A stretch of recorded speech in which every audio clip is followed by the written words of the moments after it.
Hi guys, thanks for joining me on the WITN First Alert News and Weather Desk. It's Elise Sandlin here bringing you your latest updates top of the hour. Today we have a story out of Duplin County where a Goldsboro man has been convicted of a shooting from 2022. Tuesday, a jury convicted 44-year-old Antonio Hodges of second-degree murder and possession of a firearm by a felon. Back in late September 2022, Duplin County deputies were called to a shooting near the intersection of Bennett's Bridge Road and Reyes-Verdon Lane outside of Mount Olive. Deputies said 33-year-old Vincent Woodley Jr. was shot multiple times and died at the scene despite resuscitation attempts. During an investigation, deputies said they learned that Hodges argued with Woodley before shooting him, and Hodges ran away before turning himself in 2 days later. After the guilty verdict, Hodges was sentenced to 20 to 25 years in prison. And now we're going to turn to some news from up north where they're seeing a lot of weather, heavy snows, kind of like we saw a couple of weeks ago. We have a story from NBC, and Amelia Akita has more now. Hey there, well, the folks here in Hoboken and across so much of the Northeast still digging out. You can see this car behind me buried in more than 20 inches of snow, and now we're getting more of it. You can see it landing on my jacket. It's in my hair. Now, it's not nearly as much as we saw from that blizzard earlier this week, but it doesn't take much to create chaos when some of the roads and streets and sidewalks are already messy. We're also keeping a close eye on power outages that are lingering. Some people in the dark for several days now in these frigid temperatures, especially in hard-hit Massachusetts. More than 100,000 still without power. They have brought in crews from out of state, from even Canada, to restore power as flight disruptions continue to linger. Now, we are seeing a notable improvement from the last couple of days. More than 11,000 flight cancellations since Sunday, but a sign today that the airlines are getting back on track. Certainly relief for passengers who have been stranded for several days. I'll send it back to you. All right, looks like some crazy cold weather, just like we were having a couple weeks ago. Hopefully none of that around here anytime soon. But to tell us a little bit about what we can expect, we have meteorologist Charlie Ironmonger here to join us, telling us a little update on the weather. Charlie, how you doing? Doing well, doing really well. Elise, how's your day going? Going pretty good. I've been, training with you today, so it's been fun. Doing well, doing excellent. Let's talk about your forecast, though, because we've got cloud cover in the area today. We didn't see a lot of rain today. That's going to change tomorrow. We stick with the cloud cover. We stick with our air temperatures in the upper 50s to low 60s. But the big difference is we're actually going to be seeing rain fall from the sky tomorrow. Okay. So let's take a look at what we've got outside right now. And again, air temperatures generally in the upper 50s to low 60s. Right now, Greenville coming in at 57 degrees, southwesterly wind at about 16 miles an hour. Dew points in the mid 30s. It's low. We had some virga earlier today. That is when rain falls into a dry air mass and the raindrops actually dry out before they reach the ground. Earlier today, we had dew points low enough to where we could actually see that virga on the radar, but not actually on the ground. Something cool to see. Meteorological phenomena, but something, of course, that is not really going to impact your day-to-day at all, really, for the rest of today. Tomorrow, the rain actually makes it to the surface. Currently looking at air temperatures in the mid to upper 50s, some of us sneaking into the low 60s, and winds are blowing in out of the southwest at around 10 to 20 miles an hour. Those winds are going to hold out of the southwest tonight, but wind speeds will likely be slowing down, getting a little bit more relaxed once we get past, I would say, around 8 to 9 p.m. Should be at around 5 to 10 miles per hour as we wake up tomorrow morning. But it's not going to be the winds that draw your attention tomorrow morning. It is going to be the raindrops that are coming down. Now, not everybody is going to be starting out with rain showers. Those of you watching closer to the Virginia line and those of you further back towards I-95, you guys will be the ones who start out the day with rain showers. And then everybody down closer to the Crystal Coast and Cape Lookout, you are going to be seeing those rain showers approach as we head later and later into the day. So let's take a look at exactly how this pattern is really going to come together over eastern North Carolina. There's a picture by 6 p.m. tonight, cloud cover present. Then overnight, we get our first kind of push of rain. By the time we wake up early tomorrow morning at around 8 a.m., we've got some pretty heavy rain showers around the Albemarle Sound. Something again to watch out for is that we are looking at heavier rainfall rates this round of rain coming up on Thursday tomorrow than what we've seen over the past few rounds of rain.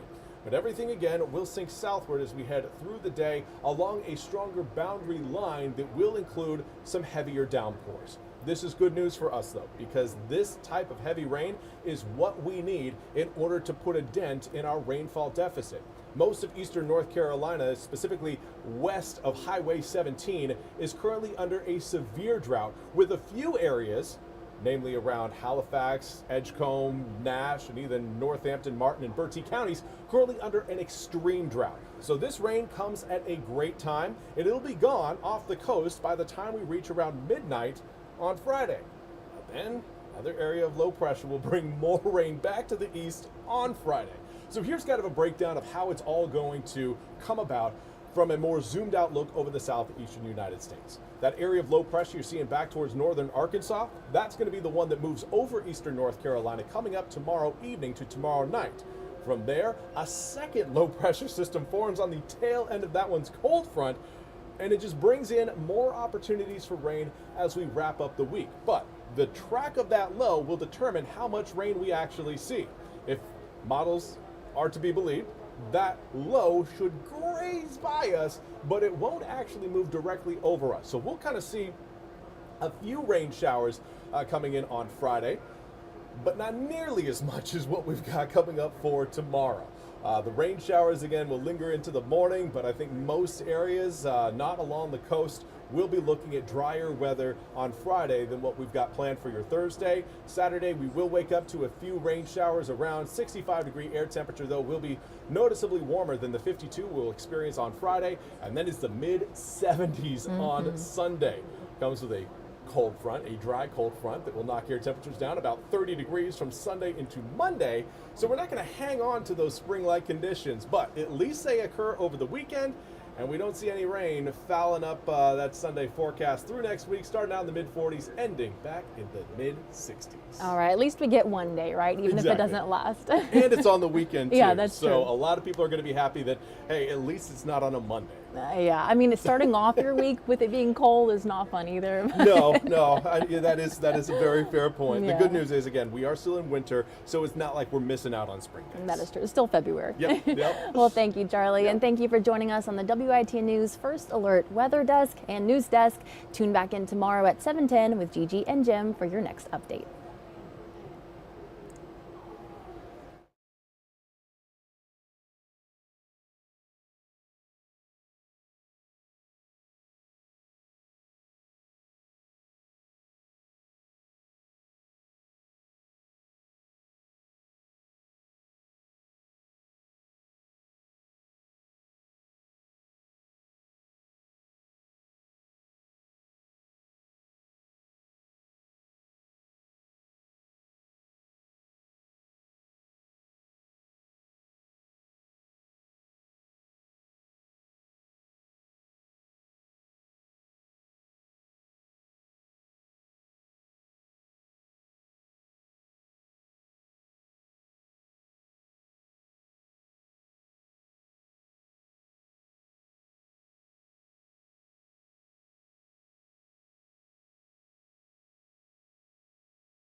All right, good evening, everyone. We will get started as we start to see our next storm system arrive. In fact, rain chances are something that may not impact every day. I know tomorrow, Thursday, looks pretty wet, but after that, it's just kind of off and on showers that may not be around all the time. Still, here's a live look at our, can't see that, hold on, camera down at the coast. It's been a very windy day down at the coast. We've seen a lot of wind gusts over 30 miles per hour, kind of a narrow strip from over towards Morehead City, Newport, up to down East Carteret and the Outer Banks. And maybe some, I don't know if that's fog way off in the distance over some of those treetops.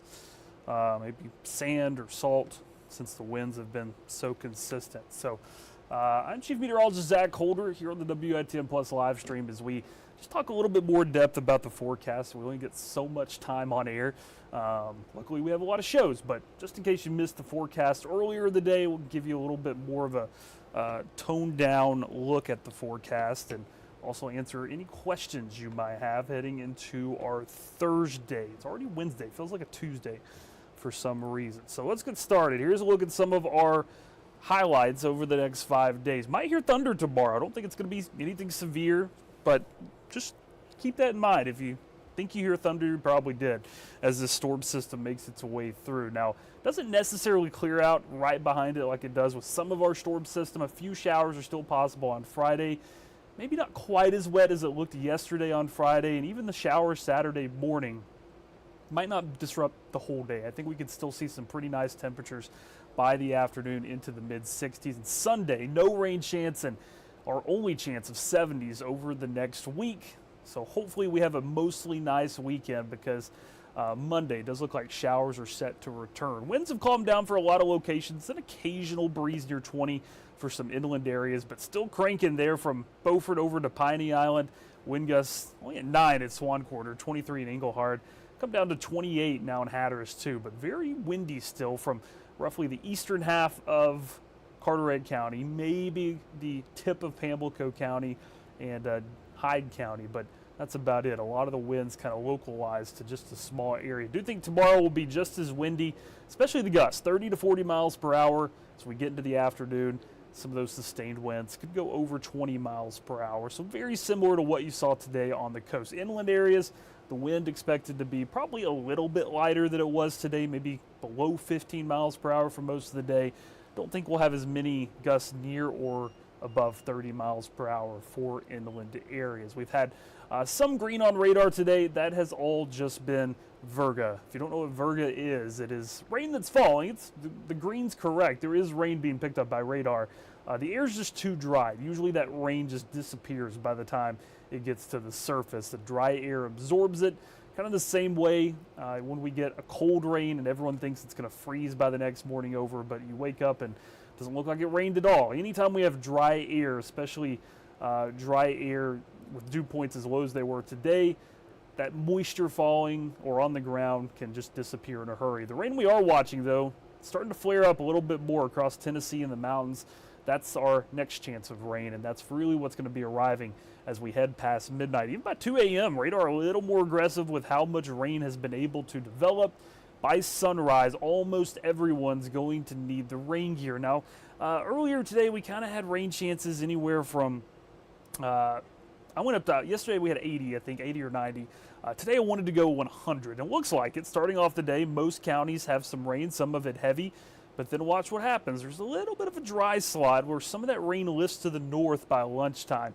And then the rain kind of comes back in as we head through the late afternoon and evening. Just because there's a little bit of a gap in the rain, kept rain chances more at 90%. But we do expect things to be pretty wet. There just may be a window to be dry in the middle part of the day. Might even get a little bit of some 60-degree temperatures. And that's probably the best chance to hear some thunder is right where you're at 60, 61 degrees.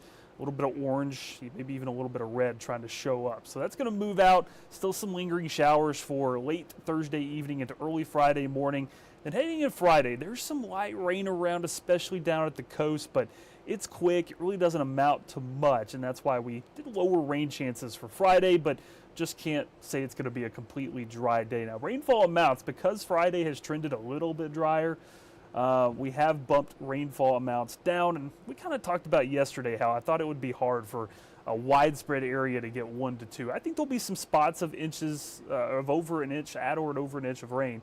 But I think generally most areas will kind of stall out somewhere around half to an inch of rain, with maybe some areas not even reaching a half inch of rain down to the south. Rain late tonight, less wind, but still breezy, especially down at the coast, and that should keep most of us in the 50s. If you're heading to the Pirate baseball games, we've got the Clark LeClaire Classic. That is the almost round robin where there's several different teams, not a normal baseball series, and everybody kind of just plays each other at different times. It looks like ECU's got the evening games all the way through Sunday, which will work in their favor. A little cloudy there on Friday, maybe still a sprinkle around, but doesn't look like it's going to be any type of rain chance to cancel games Friday, Saturday, or Sunday. 60s on Saturday turned into 70s on Sunday, so the later you play there on the weekend, I think the better off you'll be with the weather. Just a little chilly there on Friday, as we don't expect much in the way of sunshine. So looking to see if we have any questions. Hopefully we hear some thunder. I don't think it's going to result into any snow. I know that's a saying around here for thunders. We're going to be dealing with snow in about 10 days or so. That rarely happens. If the percentage of that happening is usually really, really low. There's no correlation between thunder and snow falling. And once we get into March, it's known to snow, but usually our chances are much, much lower than what they typically are earlier in the winter. So prepare for rain on Thursday for most of the day, even if there's going to be a break. And then as we head into Friday and Saturday, keep the rain gear close, but not everyone may need it, as the rain looks a little bit quicker, lighter, more spotty. Not as many people have to worry about it. So Alma says, thanks for the update. You're welcome. We've tried to do these a little bit more frequently. Charlie does them through the day, and we do them in the evening because we know not everybody can get in front of the TV at the right time. But we will have another update at 11. Going to go look at the latest data, as I typically do in the evenings, and see if we need to adjust the forecast any. But overall, kind of like it. The big question is going to be, Friday and Saturday. Do we see more showers, or do we stay mostly dry and then warm up quickly heading into Saturday and Sunday? So thanks for tuning in, and we'll see you at 11.